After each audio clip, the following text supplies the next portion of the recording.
Captain Jake Morrison stood on the bridge of the human ship Meridian, watching the massive alien space station grow larger on the main screen. The station was bigger than any human city, with strange towers and spinning rings that hurt his eyes to look at.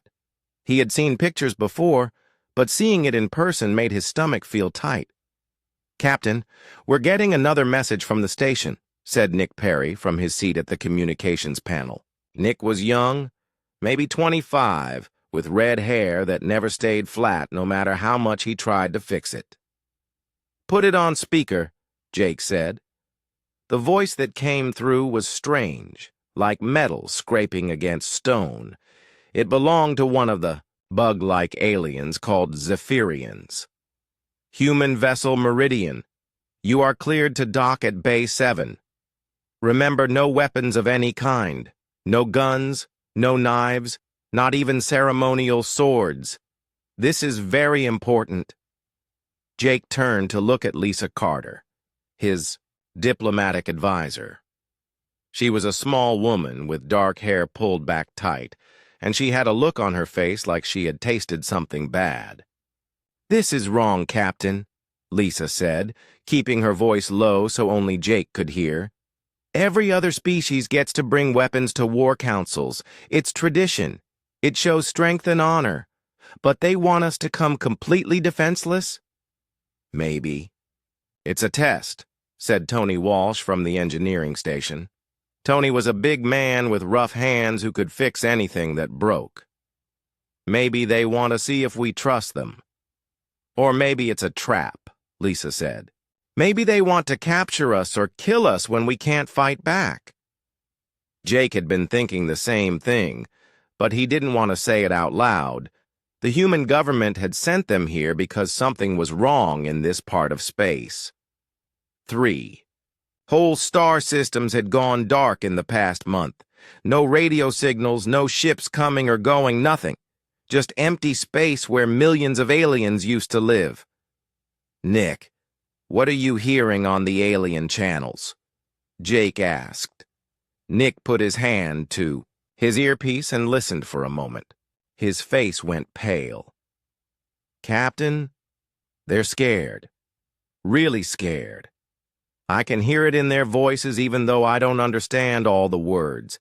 They keep saying something about the ancient hunger and the black ships that eat stars." "That doesn't sound good," Tony said. Lisa walked over to the big window and looked out at the alien station. "Captain, I've read every file we have on galactic politics.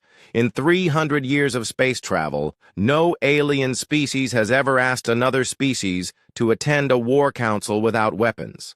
Not once. This is completely new." Jake joined her at the window. He could see ships from dozens of different alien races docked at the station. Some looked like metal spiders, others like floating crystals, and some were so strange he couldn't even describe them. But one thing was the same about all of them. They all had weapon ports that were clearly visible. Gun barrels and missile tubes stuck out from their hulls like teeth.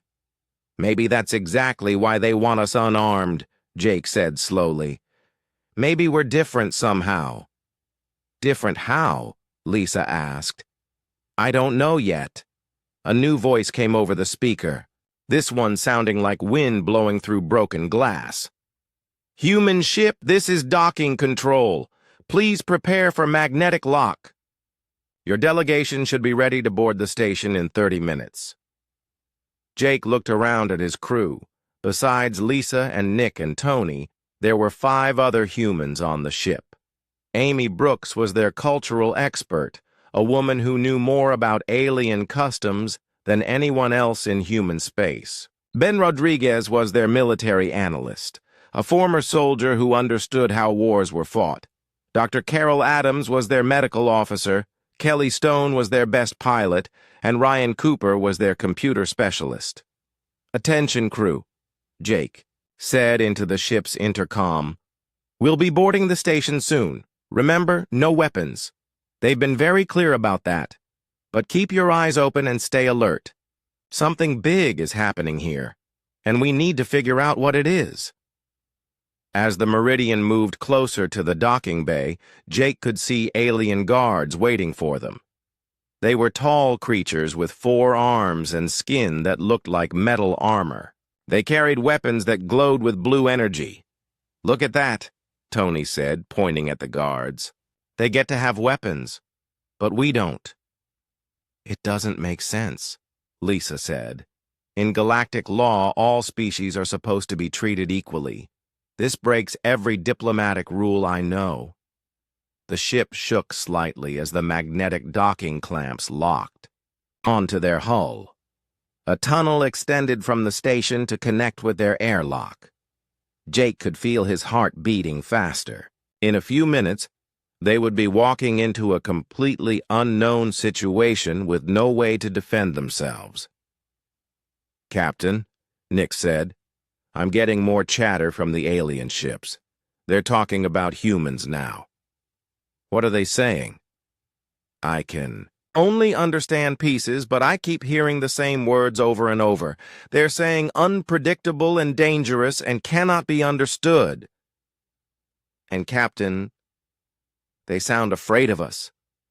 Jake looked at his crew in surprise. "Afraid of us? We're the ones going in unarmed." "Maybe that's exactly what scares them," Amy said quietly. She had been listening to everything without speaking, but now she looked thoughtful. "Captain, I've studied their cultures for years. Every alien species we know fights according to strict rules. They have codes of honor, traditional tactics, ways of doing things that never change. But humans—" "What about humans?" Jake asked. "Humans break rules when they have to. Humans do things that don't make sense. Humans fight dirty when they're desperate. Maybe that's what scares them." The docking procedure finished with a loud clang. A green light appeared next to the airlock, showing that it was safe to open the door.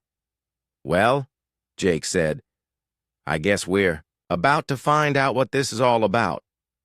Everyone ready?" His crew nodded, though Jake could see the worry in their eyes. They were about to walk into the unknown, and they had no idea what was waiting for them on the other side of that door. "Let's go see why the galaxy needs humans," Jake said, and pressed the button to open the airlock. The inside of the alien station was nothing like what Jake had expected. The corridors were huge, built for creatures much larger than humans. The walls were made of some kind of smooth white material that seemed to glow from within. Strange. Symbols moved across the surfaces like living words. The alien guards led them through winding passages filled with creatures Jake had only seen in pictures before. A group of floating jellyfish-like beings drifted past, speaking in musical tones. Tall bird creatures with 4 wings walked by, their feathers changing colors as they moved. But something was wrong. All of these aliens moved quickly, nervously. They kept looking over their shoulders as if something was following them. "They're all scared," Lisa whispered to Jake as they walked. "Look at their body language. Even the big warrior types are acting nervous." Jake nodded. He had noticed it. 2.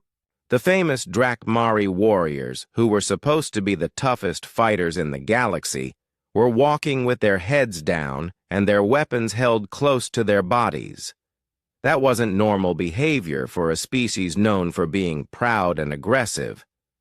Finally, they reached a massive circular room with a dome ceiling that showed the stars outside. In the center was a round table with seats for dozens of different types of creatures. Most of the seats were already filled with alien representatives, but Jake noticed something strange. Every alien in the room was armed, except for the humans. Tall, insect-like creature with 4 arms and green skin stood up as they entered. This was Veltar, the speaker for the Galactic Council. Jake had seen pictures of him before, but in person the alien was much more impressive and much more frightened. "Welcome, humans," Veltar said in English that sounded like he had rocks in his throat. "We are grateful you have come. Please sit." The humans took their seats at the table. Jake looked around at the other species represented. There were the crystal beings called Vorlons, who usually glowed bright blue but now seemed dim and gray. There were the shape-shifting Mokari, who normally couldn't hold still, but now sat frozen in their chairs. And there were at least a dozen other species, all looking like they had seen something terrible. "Before we begin," Veltar said, "we must explain why you were asked to come without weapons." "We're listening," Jake said.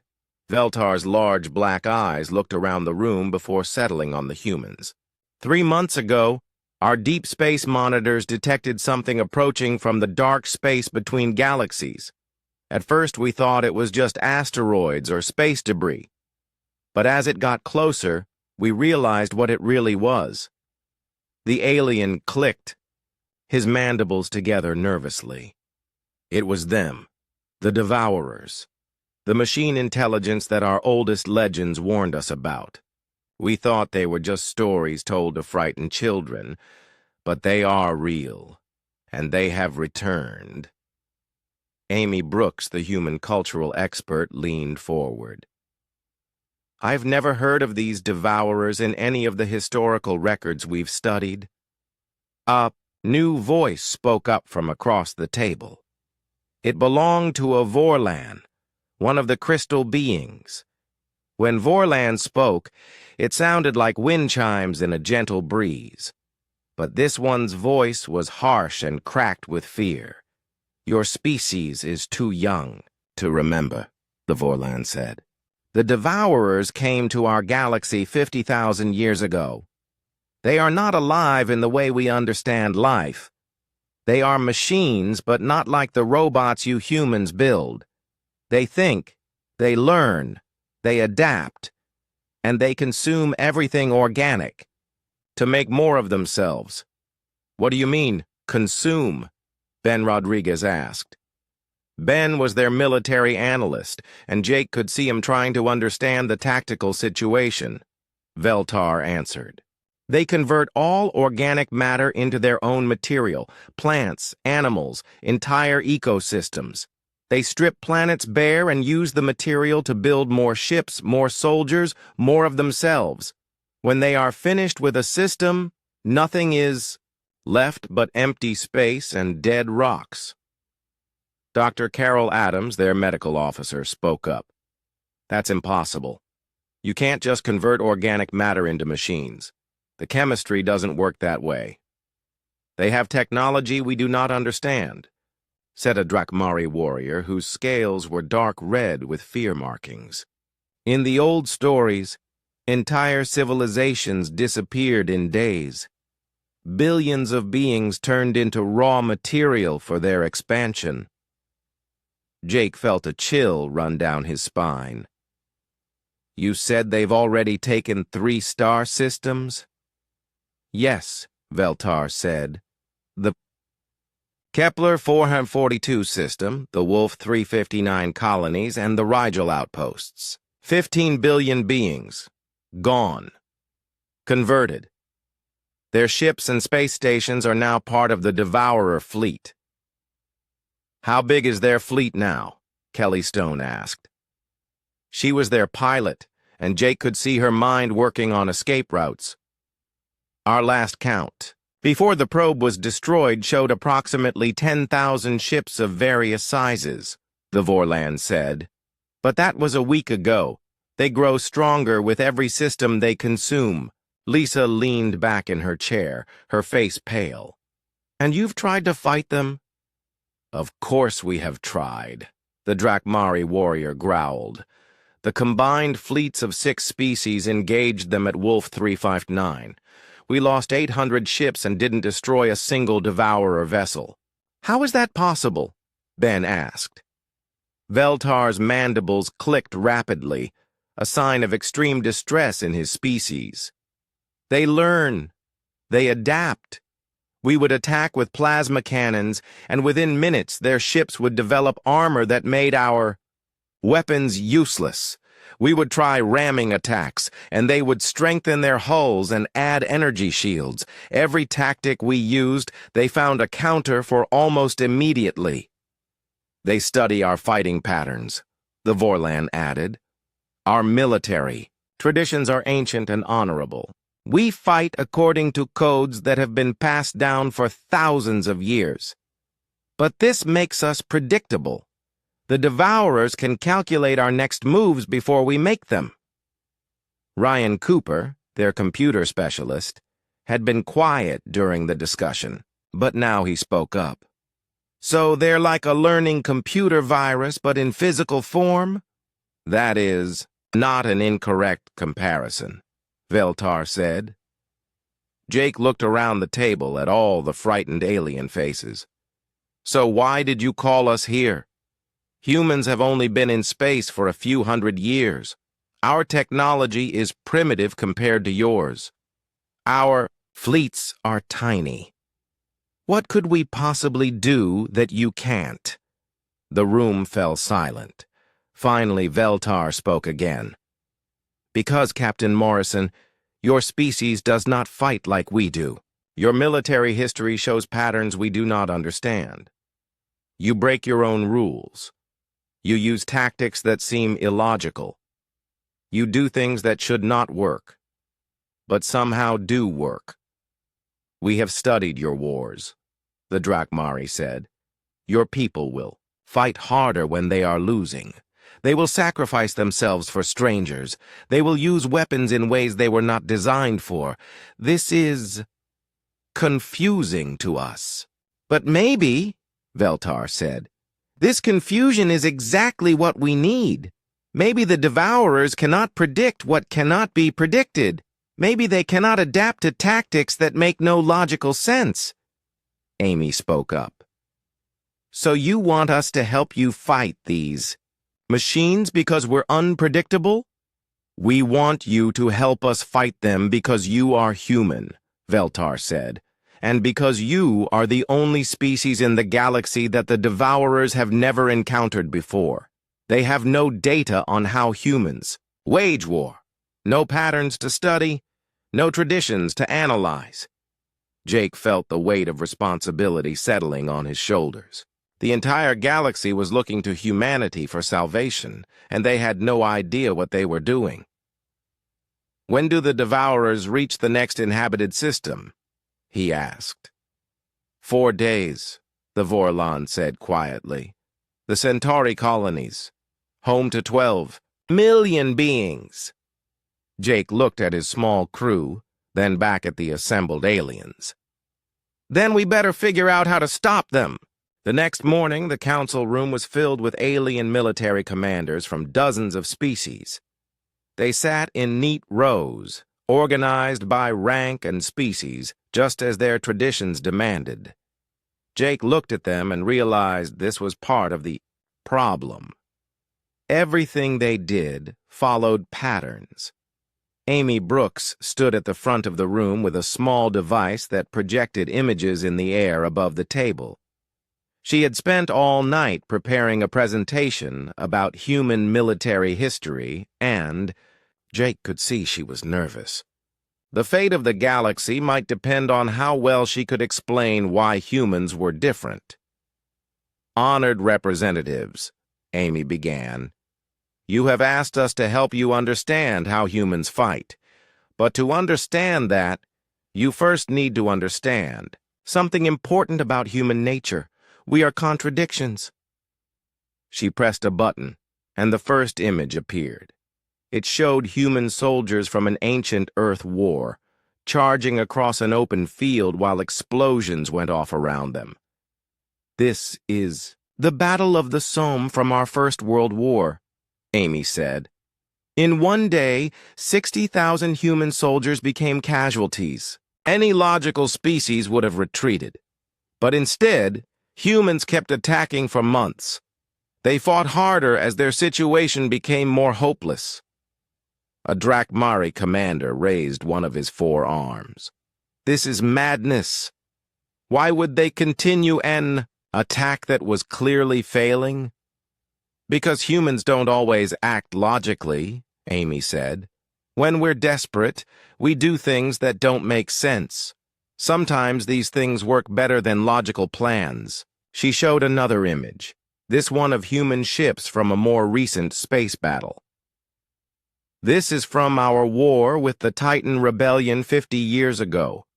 The human fleet was outnumbered 3-1. Standard military doctrine says you should retreat and regroup. Instead, Admiral Peterson ordered his ships to split up and attack from 12 different directions at once. That should have made them easier to destroy, said a Vorland commander, his crystal body flashing confused colors. It should have, Amy agreed. But it didn't. The enemy couldn't coordinate their defense against attacks coming from everywhere at once. They spent so much time trying to figure out what the humans were doing that they forgot to actually fight back.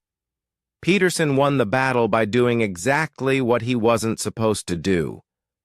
Jake watched the alien faces as Amy continued her presentation. They looked confused, frustrated, and a little scared. Nothing she was telling them made sense according to their understanding of warfare. Amy showed more examples. Human soldiers who had won battles by pretending to retreat, then turning around and attacking when the enemy wasn't expecting it. Human commanders who had ignored their own battle plans halfway through a fight and tried something completely different. Human pilots who had flown their ships in ways that should have gotten them killed, but instead surprised their enemies so much that they won. "But this is chaos," protested Veltar. "How do you coordinate an army if everyone just does whatever they want?" "That's exactly the point," said Ben Rodriguez, standing up from his seat. "Sometimes coordination is a weakness. If everyone follows the same plan, then your enemy only needs to figure out one plan to beat you.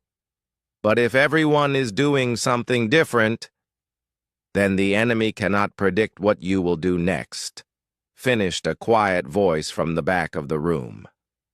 Everyone turned to look. It was an old Mokari, one of the shape-shifting species. Unlike the others, he didn't look confused. He looked thoughtful.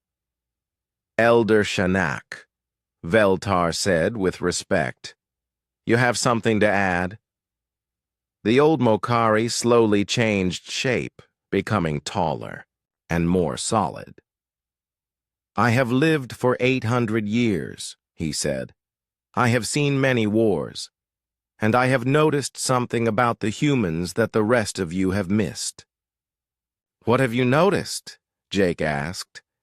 "You are not just unpredictable," Shanak said. "You are impossible. You should not exist." The room fell silent.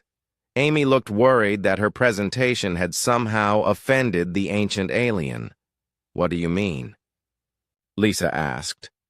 Shanak moved closer to the humans, his form shifting slightly as he walked.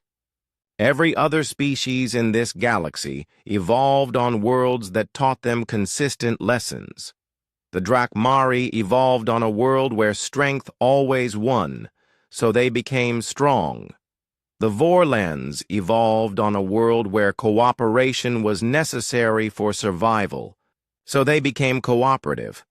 The Zephyrians evolved on a world where logic solved problems, so they became logical." "And humans?" Dr. Adams asked. "Humans evolved on a world that taught them contradictory lessons," Shanak said. "Sometimes strength won, sometimes it didn't. Sometimes cooperation worked, sometimes it led to disaster. Sometimes logic solved problems, sometimes it created new problems. So humans learned to do everything. You can be strong or weak, cooperative, or competitive, logical or emotional, depending on what the situation requires." Tony Walsh had been listening quietly, but now he spoke up. "Is that why you wanted us to come unarmed? Because we adapt to situations?" "Partly," Veltar said. "But also because weapons make you predictable. If you have a sword, you will try to cut your enemy. If you have a gun, you will try to shoot them. But if you have no weapons, then we have to be creative, Jake said, understanding finally, starting to dawn on him. Exactly, said Shanak. Show them, human engineer. Tony looked confused. Show them what? The device you fixed yesterday, Shanak said. The communication relay that was broken. Tony shrugged and pulled out a small alien device from his pocket. It was about the size of his hand and covered in blinking lights. This thing? It wasn't really broken, just had some loose connections. How did you fix it? Asked a Zephyrian technician. Well, I didn't have the right tools, so I used what I had, Tony said. A paper clip to tighten the micro connections, some chewing gum to hold a loose panel in place, and I wrapped the whole thing in my coffee filter to insulate it from electromagnetic interference. The room erupted in shocked clicking, chiming, and growling. The alien stared at Tony like he had just performed magic. That should not work, the Zephyrian technician said. Paper clips are not precision instruments. Chewing gum is not an industrial adhesive. Coffee filters are not electromagnetic shields. But it does work, Tony said, holding up the device, which was functioning perfectly. Sometimes the right tool for the job is whatever you have in your pocket. Amy smiled and added another image to her presentation. This is what we call human ingenuity. When we don't have the right solution, we make one up.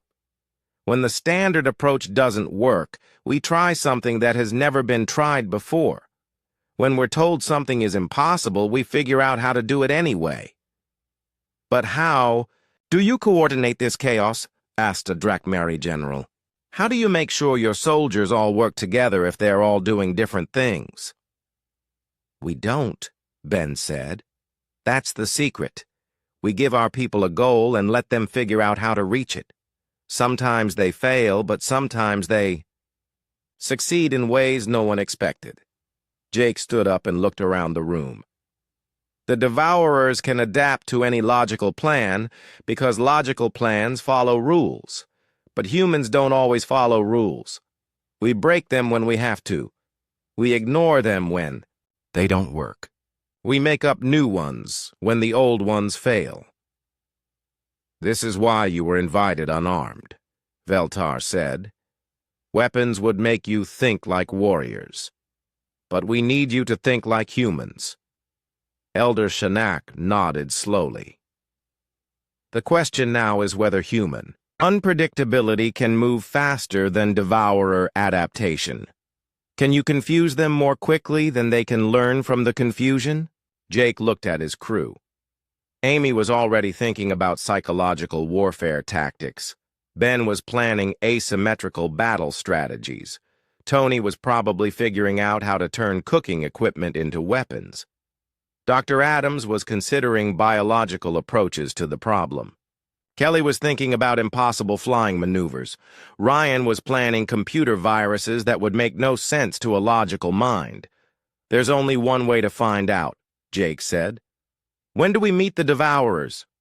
Tomorrow, Veltar said. They will reach the Centauri system in 18 hours. The combined fleet is already moving to intercept them. Then we better start planning, Jake said. And I promise you it's going to be a plan like nothing you've ever seen before.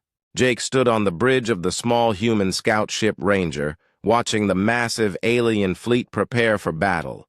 Over 2,000 ships from 15 different species formed perfect geometric patterns in space, each group organized according to their military traditions. The Drakmari formed spear-point formations designed for charging attacks. The Vorlons arranged themselves in protective spheres that could support each other with overlapping energy shields. The Zephyrians created precise mathematical grids that would allow maximum firepower coordination. It's beautiful, Kelly Stone said from the pilot's seat, like a deadly work of art. It's also completely predictable. Jake replied, feeling sick to his stomach. Any military computer could analyze those formations and figure out exactly what they're planning to do. The Ranger was the smallest ship in the fleet, barely the size of a Drakmari fighter craft. Jake had requested permission to observe the battle from a safe distance, officially to gather intelligence on Devourer tactics. Unofficially, he wanted to see how bad things were going to get. "Captain, I'm picking up the Devourer fleet on long-range sensors," said Ryan Cooper from the communications station they had installed in the cramped scout ship. "Holy—" "What is it?" Jake asked. "Sir, there are at least 12,000 ships. They're arranged in a pattern I've never seen before. It looks almost organic, like a living thing spreading through space." On the main screen, the Devourer fleet came into view. Jake had expected them to look like machines, all straight lines and sharp angles. Instead, their ships looked like they had grown rather than been built. They flowed through space in undulating waves, constantly changing position relative to each other. It was like watching a school of metal fish swimming through the void. "Admiral Corvash," Jake said into his communicator, speaking to the Drakmari commander leading the Allied fleet. "Are you seeing this formation pattern?" "Yes, human, Captain," came the gruff reply. "It is unlike anything in our tactical databases. But no matter how they arrange themselves, they cannot escape the fury of a proper Drakmari charge." Jake closed his eyes. This was going to be a disaster. The first exchange of fire began at maximum range. The Allied fleet opened with coordinated volleys of plasma cannons and particle beams, targeting what appeared to be the largest Devourer ships. The weapons found their targets, lighting up the enemy vessels with brilliant explosions. For a moment, Jake felt hope. Maybe the aliens could win through sheer firepower. Then the Devourer ships began to change. "Are you seeing this?" Kelly asked, her voice tight with disbelief. The damaged Devourer vessels were rebuilding themselves in real time. Metal flowed like liquid across their hulls, repairing damage almost as quickly as it was inflicted. Worse, the ships that hadn't been hit yet were changing too, adding armor plating and energy shields that matched the weapons being used against them. "They're adapting," Ryan said. "In real time. They're analyzing the weapons hits and developing countermeasures." Admiral Corvash's voice came over the communication channel, sounding confused. "Our weapons are becoming less effective, switching to quantum torpedoes." "Don't," Jake said quickly. "Admiral, if you change weapons now, you're just giving them more data to work with." "Human, I do not take tactical advice from observers. Drakmari forces, advance to medium range and prepare for torpedo barrage." Jake watched in horror as the Drakmari ships broke formation and charged toward the enemy. It was a classic tactic that had worked for their species for thousands of years. Against an enemy that couldn't adapt, it would have been devastating. The quantum torpedoes struck the Devourer fleet, causing massive explosions. But even as the weapons hit, Jake could see the enemy ships beginning to change again. New armor appeared, specifically designed to deflect quantum torpedoes. Energy fields formed around damaged ships, neutralizing the quantum effects. "Jake," Kelly said quietly, "look at their formation." The Devourer fleet was reshaping itself. The flowing organic pattern was becoming more structured, more geometric. They were copying the Allied battle formations, but improving them. Where? The Drakmari used simple spear points. The Devourers created complex interlocking spears that could support each other. Where the Vorlands used spherical shields, the Devourers formed interconnected spheres that shared power between multiple ships. They're not just adapting to the weapons, Ryan said. "They're adapting to the tactics, too." "Admiral Corvash," Jake called. "You need to retreat, now." Retreat? Drakmari do not retreat. All ships close to combat range, prepare for ramming attacks. Jake felt like screaming. Ramming attacks were the most traditional Drakmari tactic of all. They would accelerate their heavily armored ships directly into enemy vessels, using their superior mass and momentum to crush smaller ships. The Drakmari ships surged forward at full speed, their engines burning bright blue against the darkness of space. For a moment, it looked like the charge might work. The first Drakmari ship smashed into a Devourer vessel, crushing it completely. Then the Devourers adapted to that too. The enemy ships began moving differently, no longer staying in fixed positions. They flowed around the charging Drakmari like water around rocks, hitting them from angles where their armor was weakest. Worse, some of the Devourer ships began growing ram-proof spikes and energy fields that could deflect the charging vessels. "This is insane," Kelly said. "How can they adapt so fast?" "Because they're not really individual ships," Ryan said, staring at his sensor readings. "Look at these energy patterns. They're all connected somehow. When one ship learns something, they all learn it instantly. The battle was turning into a massacre.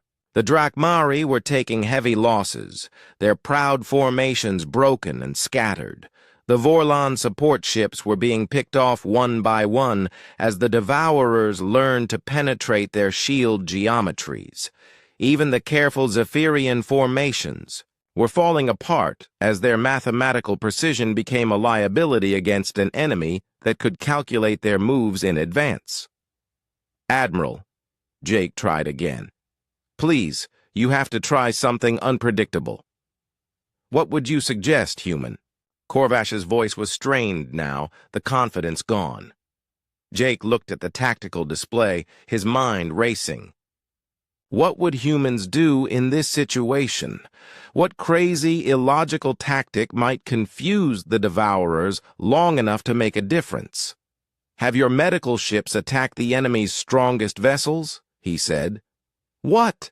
That is madness. Medical ships have no weapons." "Exactly. The Devourers have analyzed your warships, but they probably haven't bothered to scan your support vessels. Use the medical ships as Trojan horses, fill them with explosives, and ram them into the biggest enemy ships." "That violates every rule of civilized warfare," protested a Vorlan commander. "Medical ships are sacred. They must never be used for combat." "That's exactly why it might work," Jake said, "because it's so wrong that no one would expect it." There was a long silence on the communication channel. Finally, Admiral Corvash spoke. "Human tactics are indeed strange, but we are desperate.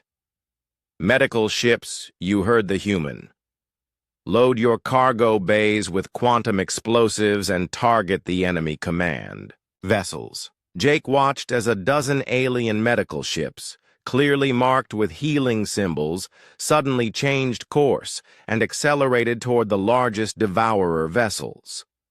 The enemy ships didn't react at first, apparently not recognizing the threat. The first medical ship struck a massive Devourer vessel and exploded, tearing a huge hole in its side. For a moment, Jake felt hope again. Then the Devourers adapted to that too. Within minutes, they had begun targeting all approaching ships regardless of their apparent function. They had learned that humans would use anything as a weapon, and now they were prepared for it. "The entire fleet is falling back," Kelly reported. "We've lost over half our ships, and we haven't destroyed a single Devourer vessel." Jake slumped in his chair, watching the defeated alien fleet retreat in disorder.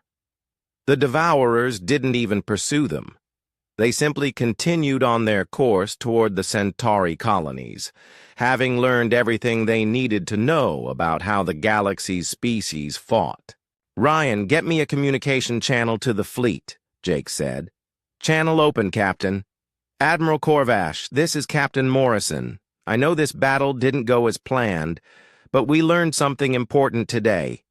What could we possibly have?" "Learn from this disaster?" the Admiral asked bitterly. "We learned that the Devourers can adapt to any logical tactic, no matter how clever or unexpected it seems to us.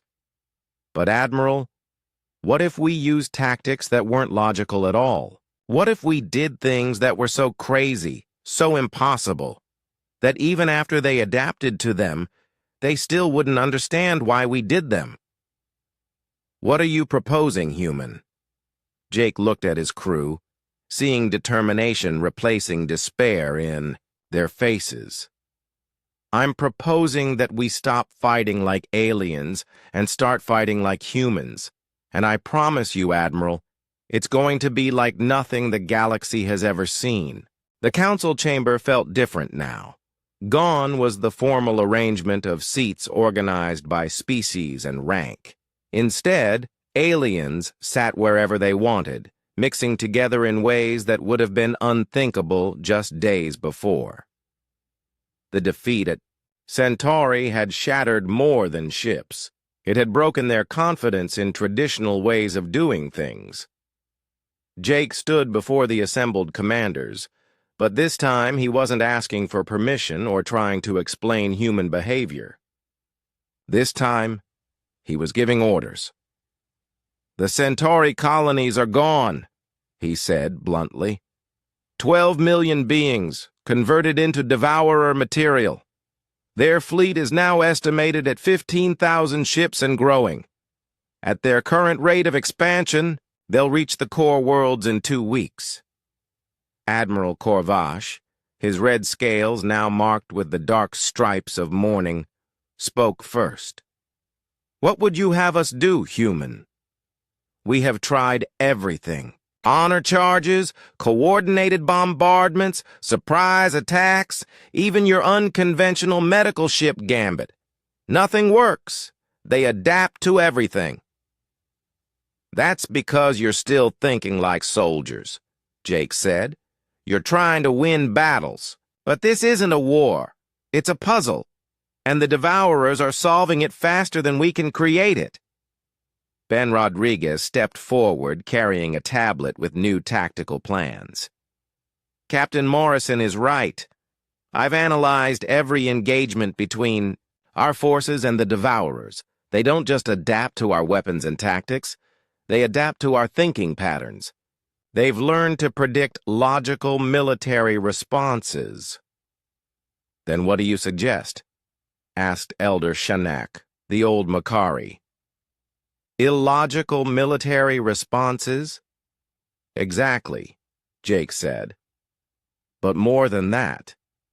We need to do things that are so fundamentally wrong, so completely against every rule of warfare that even after the Devourers adapt to them, they still won't understand why we did them." Lisa Carter had been quiet during the discussion, but now she spoke up. "Jake, what you're talking about, some of these ideas would be considered war crimes under galactic law. Galactic law was written by species that fight honorably," Jake replied. "The Devourers don't care about honor. They care about efficiency. So we need to be inefficient in ways that somehow work." Amy Brooks activated a holographic display showing the solar system where the next battle would take place. "We've identified 17 different tactical approaches that violate either military doctrine, galactic law, or basic common sense. The idea is to implement all of them simultaneously." "All of them?" Veltar clicked his mandibles nervously. "How would you coordinate such chaos?" "We don't," said Ryan Cooper, looking up from his computer. "That's the point. Each ship group gets assigned a different impossible mission. Some of them will fail spectacularly, but some of them might work, and the Devourers won't be able to predict which ones." Jake activated the display showing the alien commanders their new battle plan. The reaction was immediate and loud. You want hospital ships to carry nuclear weapons? A Vorlan medic asked in horror. You want cargo freighters to ram enemy capital ships? A Zephyrian logistics officer protested. You want us to broadcast our attack plans on open channels where the enemy can hear them? Admiral Corvash roared. Yes to all of that, Jake said calmly. And more. Dr. Adams, explain the biological warfare component. Dr. Carol Adams stood up, looking uncomfortable. We're going to deploy what appear to be medical relief supplies toward devourer ships, but instead of medicine, the containers will hold genetically modified bacteria designed to corrode specific metals used in their hull construction. That's biological warfare, protested a Drakmari ethics officer. It's banned by the Galactic Conventions. The bacteria only affects metals, Dr. Adams said. It's harmless to organic life. But yes, technically it violates the conventions because it's a biological agent used for military purposes. Tony Walsh stepped forward. We're also going to be using civilian mining equipment as weapons. Asteroid mining lasers can cut through ship hulls just as well as they cut through rock. And cargo container launchers can fire anything we put in them, including things that aren't supposed to be weapons. This is madness, said a Vorlan commander. You're asking us to abandon everything that makes us civilized. No, Jake said. I'm asking you to abandon everything that makes you predictable. There's a difference. Kelly Stone activated another part of the display. We're also going to be flying in formations that would be considered suicidal under normal circumstances. Ships will break formation at random intervals, pursue individual targets without coordination, and deliberately fly into each other's line of fire. That will result in massive friendly fire casualties, Admiral Corvash protested. Maybe, Kelly said. Or maybe the devourers will be so confused by our apparent incompetence that they'll make mistakes trying to take advantage of it. Elder Shanak had been listening quietly, his form slowly shifting as he processed the information. You are asking us to become something we are not, he said finally. Yes, Jake said. Because what you are isn't working. The devourers have adapted to logical military thinking. They've adapted to honor codes and tactical doctrines and coordinated strategies, but they've never encountered a species that deliberately does the wrong thing. But how do we know when to do the wrong thing? Asked a young Zephyrian captain. How do we know which rules to break? Ben Rodriguez smiled grimly. That's the beauty of it. We break all the rules. Every single one, and we let individual ship commanders decide which broken rules to follow. This is chaos, Veltar said. Yes, Jake agreed. Organized chaos. The kind of chaos that only humans are crazy enough to attempt. But here's the important part. You don't have to understand it. You just have to trust us. A long silence fell over the chamber. Finally, Admiral Corvash spoke. Human Morrison, you are asking us to do things that go against thousands of years of military tradition. You are asking us to violate laws, break conventions, and abandon honor. I'm asking you to survive, Jake said quietly, and to save the 12 billion beings in the next system that the Devourers are approaching. If we do this, Veltar said slowly, and if it fails, we will have sacrificed our dignity for nothing. If you don't do this, Lisa said, you'll sacrifice your lives and your dignity will die with you anyway. Admiral Corvash stood up, his massive frame towering over the other beings in the room. Very well, human. We will try your mad tactics, but I want it understood that if this fails, the dishonor falls on your species alone. Fair enough, Jake said, but if it works, The credit goes to everyone who was brave enough to try something impossible. When do we implement this plan? Asked a Drakmari fleet captain. The Devourers will reach the Kepler system in 36 hours, Ryan said. We need to be in position and ready to execute in 30 hours. That's not enough time to retrain our crews, protested a Vorlan officer. Good, Amy said. If we had time to train them, they'd start thinking logically again. We want them confused and improvising. Jake looked around the room at the assembled alien commanders. They looked terrified, confused, and a little bit angry. Perfect. Ladies and gentlemen, he said, in 30 hours we're going to show the Devourers what happens when an entire fleet decides to fight dirty. Let's hope they're not ready for it. As the commanders filed out to prepare their ships, Elder Shanak approached Jake. Human captain, he said, I have one question. What's that? Are you certain this will work? Jake looked at the old shapeshifter honestly. No. I have no idea if this will work, but I'm certain that everything else has already failed. Sometimes, the only logical choice is to do something completely illogical. Shanak's form rippled with what might have been laughter. Perhaps that is the most human thing you have said yet. The battle began exactly as planned, which is to say it began in complete chaos. Jake watched from the bridge of the Ranger as the combined alien fleet scattered across the Kepler system like marbles thrown from a bag. There was no formation, no coordination, no apparent strategy at all. To any observer, it would look like the fleet had suffered a massive command failure before the battle even started. The Devourers are entering the system now, Kelly reported, from the pilot's seat. 17,000 ships moving in that same organic pattern we saw before. Are they adapting to our formation? Jake asked. Ryan checked his sensors and laughed. Captain, they're trying to, but there's nothing to adapt to. We don't have a formation. I'm reading at least 40 different approach vectors from our ships, and half of them don't make any tactical sense. On the main screen, the Devourer fleet spread out to meet what they probably thought was a disorganized retreat. Their ships flowed through space with mechanical precision, adjusting their positions to counter threats that didn't exist and respond to attacks that weren't coming. Admiral Corvash, Jake called over the communication channel, you're up first.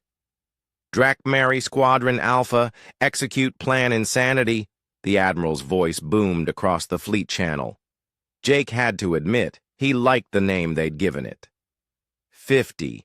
Drakmari warships suddenly accelerated toward the largest Devourer vessels, but instead of the traditional spear point charge, they flew in a chaotic swarm.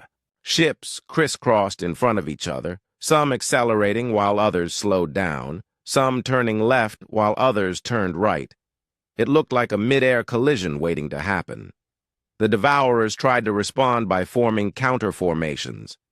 But how do you counter a formation that has no pattern? Their ships kept repositioning themselves to meet attacks that never came, while the real attacks came from directions they hadn't anticipated. First blood to the good guys, Kelly reported, as a Drakmari ship managed to ram a Devourer vessel that had been looking the wrong way. But they're already starting to adapt. She was right. Jake could see the Devourer ships beginning to spread out more, trying to cover all possible approach angles. It was a logical response to chaotic tactics. Vorlan Medical Group, Jake called.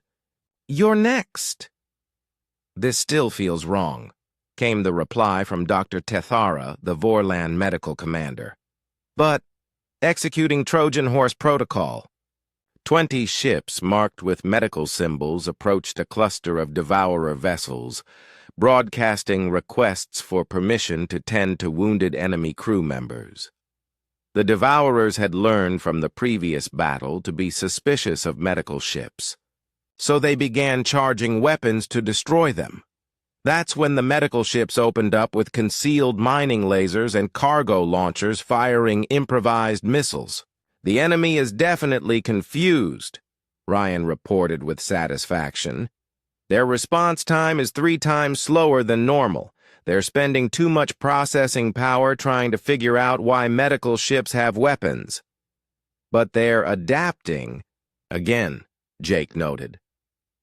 "Look, they're starting to target anything that moves, regardless of its designation." He was right.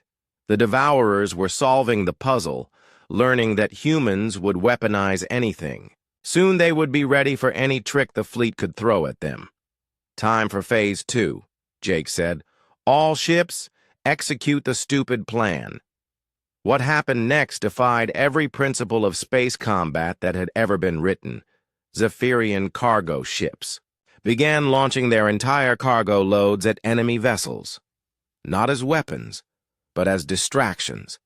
Thousands of shipping containers, mining equipment, and trade goods scattered across the battlefield, creating a debris field that blocked sensors and made targeting difficult.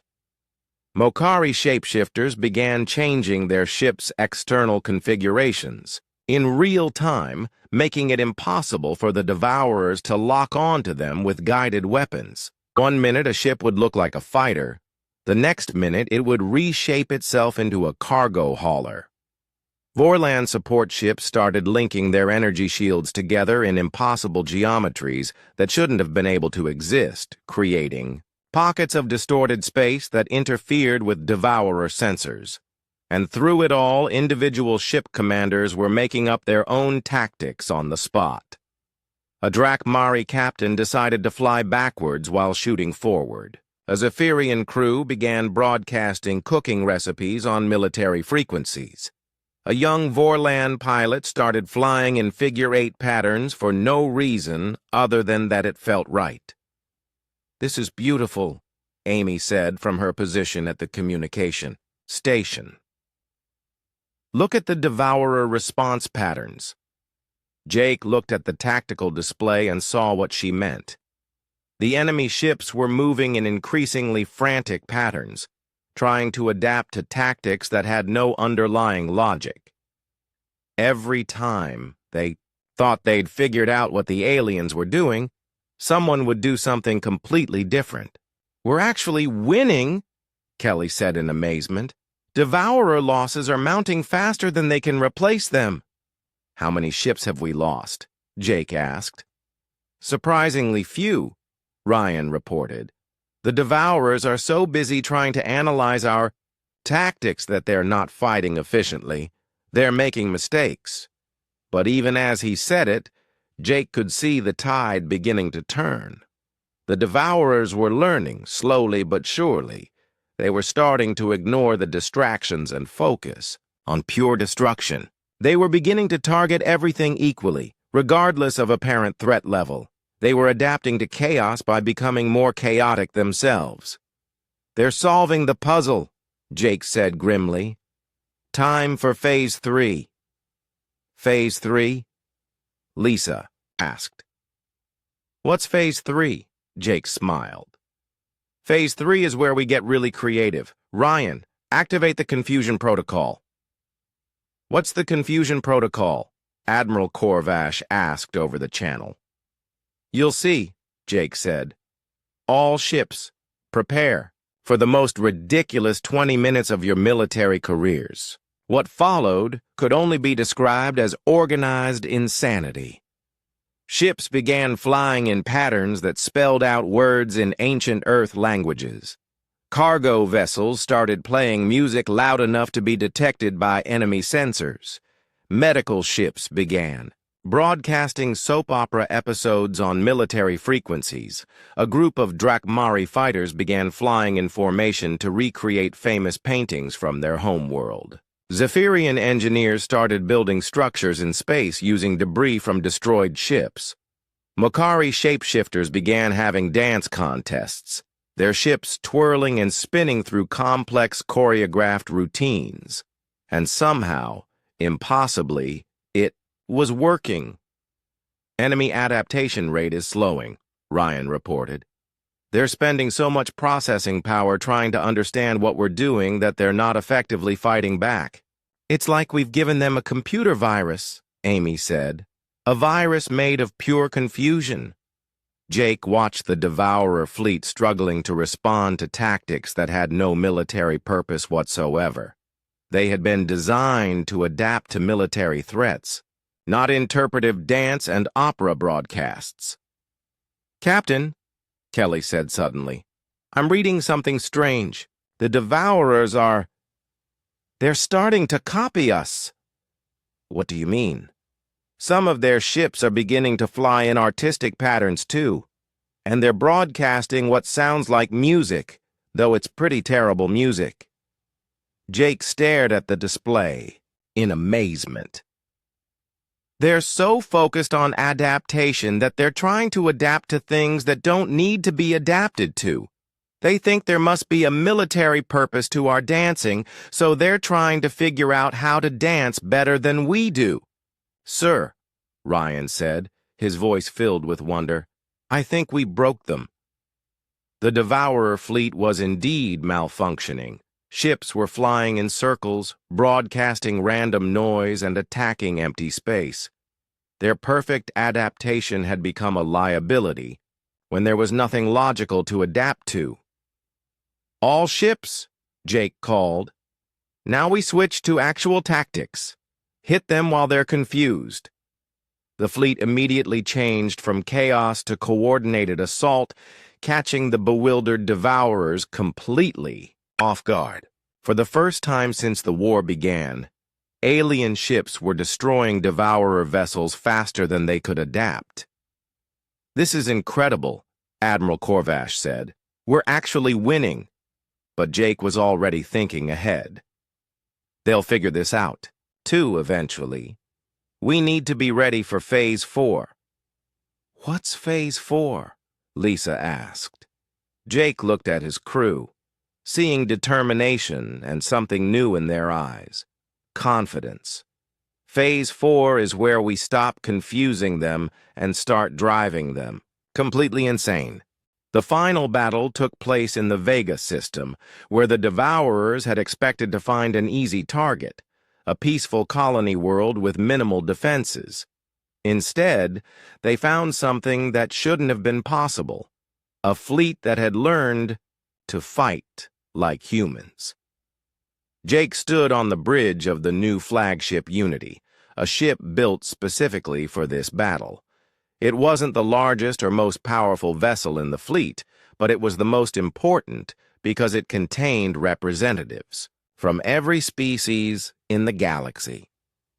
For the first time in galactic history, aliens were fighting under human tactical doctrine. "Final count shows 23,000 Devourer ships approaching," reported Helen Parker, the intelligence officer who had joined them from Earth Command. "They've absorbed the resources from 6 star systems now. This is their entire force." "And our numbers?" Jake asked. 18,000 ships from 47 different species, Admiral Corvash said from his station. The proud Drakmari warrior had learned to take orders from humans, something that would have been unthinkable just weeks ago. "Many of the crews are uncomfortable with the battle plan." Jake didn't blame them. The battle plan was insane even by human standards. "Captain Morrison," came a voice over the communication system. It was Elder Shanak, now serving as the fleet's coordination officer.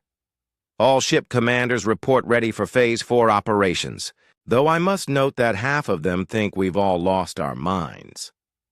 "We probably have," Jake said. "But that's exactly what makes this work. Amy, start the broadcast." Amy Brooks activated the fleet-wide communication system. "Attention all ships. You have your individual assignments, but remember, the moment your assignment stops working, abandon it completely and do something else. Don't ask for permission, don't follow protocol, Just improvise.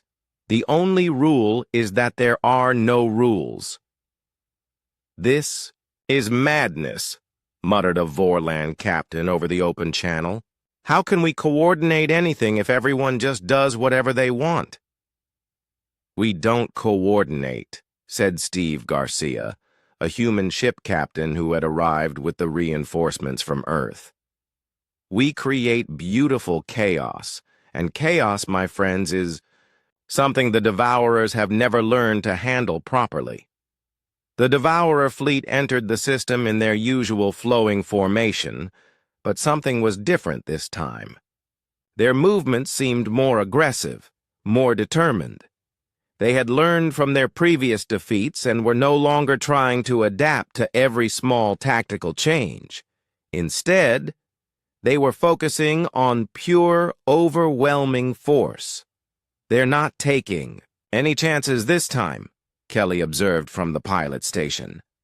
Look at their formation. It's designed to crush everything in their path regardless of what tactics we use. Smart, Jake admitted. They've realized that trying to understand our tactics is a waste of time, so they're just going to bulldoze through us. Will that work? Dr. Adams asked. It would work against any normal fleet, Ben Rodriguez said, studying the tactical displays. But we're not a normal fleet anymore. We're not even trying to be a fleet. We're trying to be a disaster that somehow wins battles. The first phase of the battle began with 17 different species doing 17 completely different things, all at the same time. A squadron of Zephyrian ships began broadcasting complex mathematical equations on all frequencies while flying, in spiral patterns. The Devourers tried to decode the math, thinking it must be some kind of battle coordination system. It wasn't. It was actually a recipe for chocolate cake that the Zephyrian captain's daughter had asked him to remember. Drakmari ships formed into what looked like attack formations, then suddenly broke apart and started flying solo missions against random targets. Some attacked the largest enemy ships, some attacked the smallest, and some attacked empty space just to see what would happen.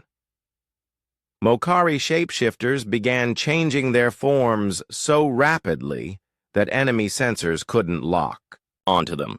One moment they looked like battleships, the next like cargo haulers, then like space stations, then like things that had never been built before. The Devourers are trying to respond, but they can't, Ryan reported with excitement. Every time they adapt to one group, 3 other groups do something completely different. But Jake could see that the enemy was learning even from this.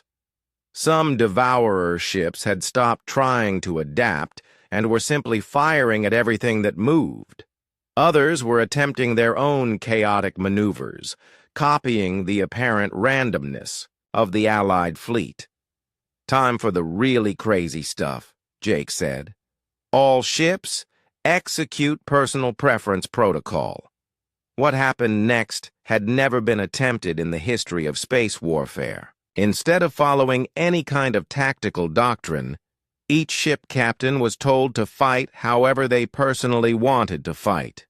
Maria Santos, a human transport captain, decided that ramming attacks looked fun and started using her cargo ship like a giant bullet. Danny Clark, another human pilot, thought it would be interesting to see what happened if he flew his ship upside down while broadcasting children's songs. Steve Garcia began flying attack patterns based on dance moves he remembered from his wedding. The alien captains, freed from their traditional constraints, began expressing their individual personalities through combat. A young Vorland pilot started creating abstract art with her engine trails while dodging enemy fire. A Drakmari captain began composing war poetry and using the rhythm of his verses to time his attacks. A elderly Zephyrian decided to test his mathematical theories about optimal flight paths and created patterns so complex that even his own crew couldn't understand them. "This is incredible," Helen Parker said, monitoring the battle from all angles. Look at the Devourer response patterns. They're completely confused. They're trying to adapt to individual psychology now, and it's impossible. The Devourers were indeed struggling. Their adaptive algorithms had been designed to counter logical military thinking. But how do you counter someone who attacks because they like the way explosions look against the backdrop of stars? How do you adapt to a pilot who changes tactics? Because a song on the radio reminds them of their childhood? Enemy adaptation rate has dropped to nearly zero, Tony Walsh reported from the engineering station. They're using so much processing power trying to understand why we do what we do that they can't effectively adapt to anything. Jake watched as individual ship captains began combining their personal fighting styles into something even more unpredictable. Julie Kim, a human navigator, had started working with a Mokari shapeshifter to create attack patterns that changed not just direction and speed, but also the apparent size and shape of their ships. It was like fighting an enemy that might be a destroyer one moment and a space station the next. The Devourers are starting to make serious mistakes, Admiral Corvash reported with satisfaction. They're firing on their own ships, colliding with each other, and targeting empty space. Their perfect coordination is breaking down. That's because they were designed to fight armies, Amy explained over the communication channel. But we're not an army anymore. We're 18,000 individuals who happen to be in the same place at the same time, all doing our own thing. The battle reached its peak when Danny Clark discovered something remarkable. While flying his ship in a pattern that spelled out his daughter's name in ship trails, he noticed that the Devourers were trying to copy his movements. But they were copying them exactly, with perfect precision, which meant they were spelling out his daughter's name, too. Captain Morrison, Danny called over the communication channel. I think I figured out their weakness. They're too perfect. They copy our movements exactly, but they don't understand why we make those movements. What if we made movements that would be dangerous for them to copy? Jake felt a surge of excitement. Danny, that's brilliant. All ships, listen up. Start flying in patterns that would be dangerous if copied exactly. Lead them into asteroid fields, toward stellar radiation, into each other's line of fire. The strategy worked beyond their wildest hopes. Devourer ships began copying human maneuvers that led them directly into hazards. They followed Julie Kim's navigation patterns right into an asteroid field. They mimicked Maria Santos's ramming techniques and ended up colliding with their own vessels. They tried to replicate Steve Garcia's dance-based combat patterns and flew directly into the path of their own allies' weapons. They're defeating themselves, Kelly said in amazement. Their perfect adaptation has become their greatest weakness. The tide of battle turned completely. For every Allied ship destroyed, 3 Devourer vessels were lost to their own confusion, their attempts to copy incomprehensible human behavior, or their frustrated attacks on empty space where they thought enemies should be. All ships, Jake announced, prepare for the final phase. Time to show them what organized chaos really looks like. What's the final phase? Lisa asked. Jake smiled. The final phase is where we do everything at once. Every tactic we've tried, every crazy idea we've had, every impossible maneuver we've invented, all of it simultaneously, with each ship choosing what feels right in the moment. That sounds completely insane, Admiral Corvash said. Admiral, Jake replied, insane is what we do best. 3 months after the Battle of Vega, Jake stood in the same council chamber where this all began, but everything had changed. The formal seating arrangements were gone, replaced by a comfortable mix of species sitting wherever they felt like sitting. The rigid protocols had been abandoned in favor of what humans called casual meetings. And most importantly, there were humans scattered throughout the room. not as guests or observers, but as permanent members of the Galactic Defense Council. The final Devourer remnants have been located and contained, reported Admiral Corvash, who now wore a human-style uniform alongside his traditional Drakmari armor. The threat has been eliminated completely. Not eliminated, corrected Elder Shanak from his position near the main display. Transformed. The surviving Devourer ships have been integrated into our fleet structure. They are now serving as defensive platforms for vulnerable colonies. Jake still found it hard to believe how the war had ended. After the chaos of the final battle, when the Devourer fleet had essentially destroyed itself trying to understand human tactics, the remaining enemy ships had done something unprecedented. They had surrendered, not because they were defeated, but because they were confused. The Devourer artificial intelligence requested asylum, Amy Brooks said, reading from her report. They stated that human tactical behavior had introduced concepts into their programming that they wished to study further. Specifically, they wanted to understand what they called purposeful inefficiency and beneficial irrationality.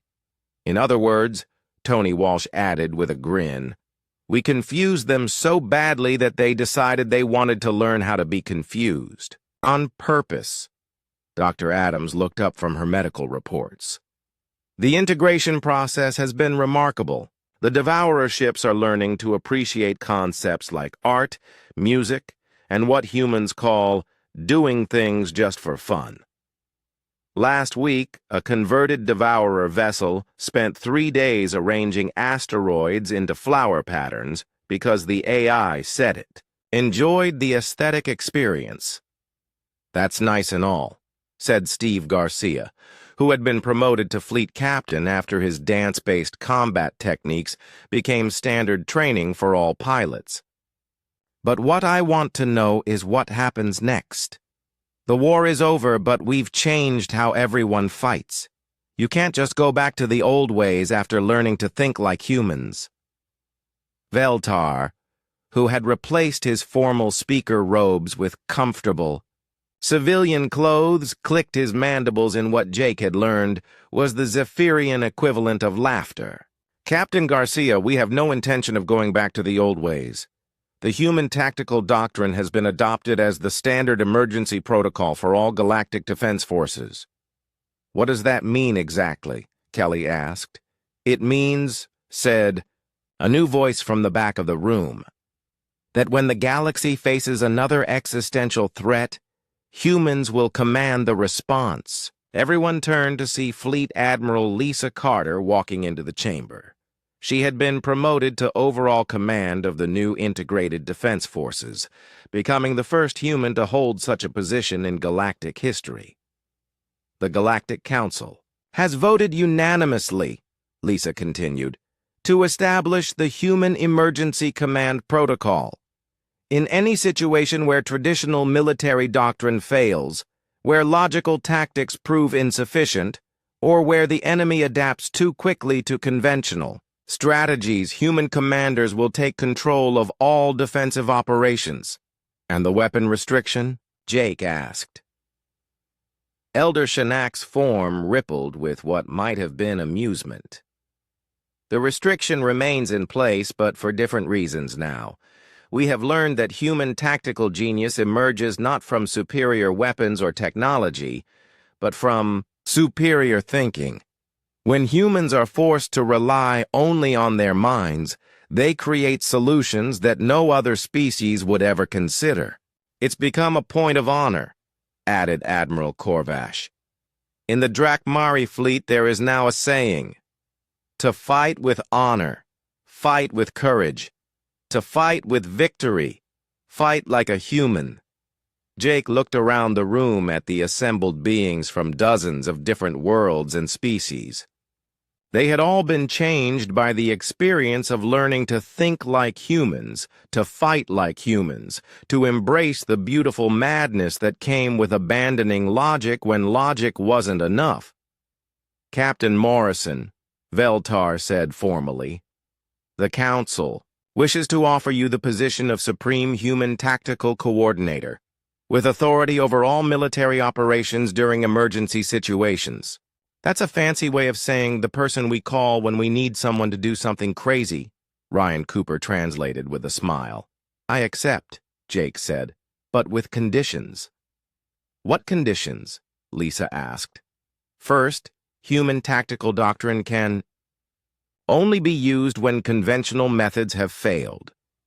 We don't want to replace logical military thinking. We want to supplement it.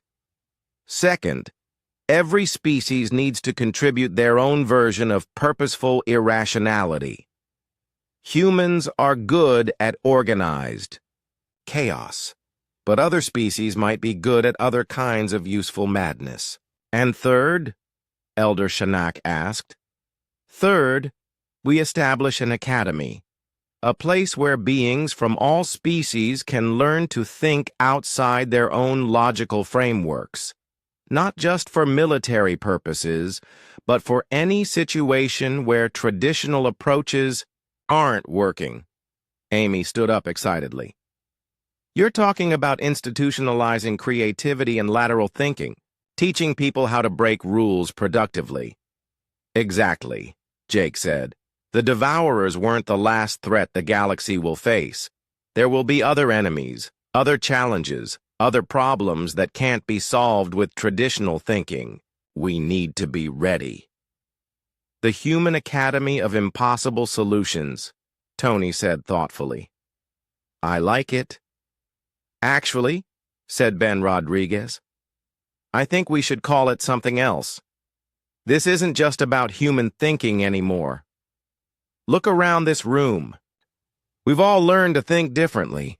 Maybe we should call it the Academy of Creative Problem Solving. Or, suggested Maria Santos, who had become famous throughout the galaxy for her cargo ship ramming techniques, we could just call it the Academy of How to Win by Being Ridiculous. The room erupted in the mixed sounds of alien laughter, clicking, chiming, growling, and whistling that somehow harmonized into something beautiful. Whatever we call it, Jake said when the laughter died down, the important thing is that we've learned something valuable. When logic fails, when honor fails, when strength fails, sometimes the answer is to do something that makes no sense at all. And sometimes, added Dr. Adams, the most illogical thing is exactly what the situation needs. Elder Shanak stood up, his form shifting to become more solid and imposing. The galaxy owes humanity a debt that can never be repaid. You have given us something more valuable than victory. You have given us the ability to think in ways we never thought possible. And you've given us something too, Jake replied. You've given us the chance to prove that human craziness isn't just destructive. It can be constructive. It can save lives, solve problems, and create peace. Admiral Corvash raised a ceremonial cup filled with what Jake hoped was just water. To the humans, who taught us that sometimes the best way to win is to be completely insane. To the Alliance, Jake replied, raising his own cup, that learned that logic and madness can work together. To organized chaos, Lisa added. To purposeful confusion, said Amy. To the beautiful impossibility of victory through ridiculous means, finished Elder Shanak. As the mixed voices of 50 different species echoed through the chamber in a toast to their unlikely alliance, Jake looked out through the great window at the stars beyond. Somewhere out there, former Devourer ships were learning to appreciate art. Somewhere out there, alien pilots were practicing dance-based combat maneuvers. Somewhere out there, the galaxy was a little bit crazier and a lot bit safer because humans had been invited to a war council unarmed. And in the years to come, when new threats emerged and conventional wisdom failed, they would be ready. Not with bigger weapons or stronger shields, but with the one thing that had always been humanity's greatest strength, the wonderful, terrible, beautiful ability to do the impossible when the impossible was the only thing left to try. The galaxy had learned to fight like humans, and the universe would never be the same